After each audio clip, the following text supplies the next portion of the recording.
ধলাই জেলার ছাউমনু এলাকায় এক সরকারি পাম্প অপারেটরের বিরুদ্ধে সোশ্যাল মিডিয়ায় ছড়িয়ে পড়া অভিযোগকে কেন্দ্র করে নতুন বিতর্কের সৃষ্টি হয়েছে। বাবনা মন্দিরপাড়া সরকারি জল সরবরাহ প্রকল্পের দায়িত্বরত পাম্প অপারেটর দুলাল চাকমার বিরুদ্ধে জল সরবরাহের নামে অবৈধভাবে অর্থ আদায়ের অভিযোগ সামাজিক মাধ্যমে প্রচারিত হওয়ার পর তীব্র প্রতিবাদে সরব হয়েছেন এলাকাবাসী ও প্রমিলা বাহিনীর সদস্যরা। অভিযোগকে সম্পূর্ণ ভিত্তিহীন, মিথ্যা ও উদ্দেশ্য প্রণোদিত বলে দাবি করেছেন দুলাল চাকমা।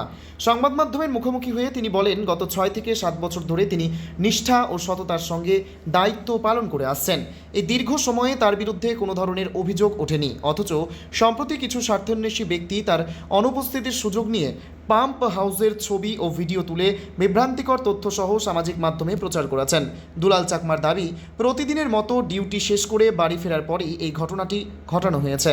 তার মতে, পরিকল্পিতভাবে তার সামাজিক সম্মানহানি করতেই এই অপপ্রচার চালানো হয়েছে।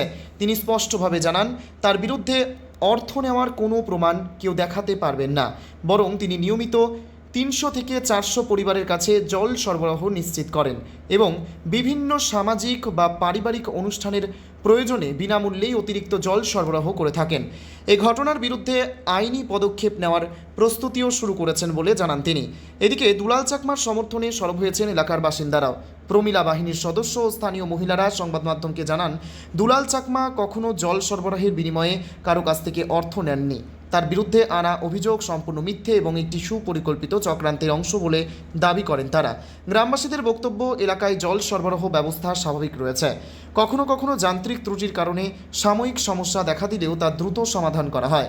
সেই পরিস্থিতির জন্য একজন পাম্প অপারেটরকে দায়ী করার অযৌক্তিক বলে মনে করছেন তারা। এলাকার মানুষের অভিযোগ, কোনো ঘটনার সত্যতা যাচাই না করে এবং সংশ্লিষ্ট ব্যক্তির বক্তব্য না নিয়ে সামাজিক মাধ্যমে একপাক্ষিক তথ্য প্রচার করা হয়েছে, যা একজন মানুষের সম্মানহানির কারণ হতে পারে। তারা এ ধরনের বিভ্রান্তিকর ও ভিত্তিহীন প্রচারের নিন্দা জানিয়ে বিষয়টি খতিয়ে দেখে যথাযথ ব্যবস্থা গ্রহণের দাবি জানিয়েছেন। Bureau report, news 24 network.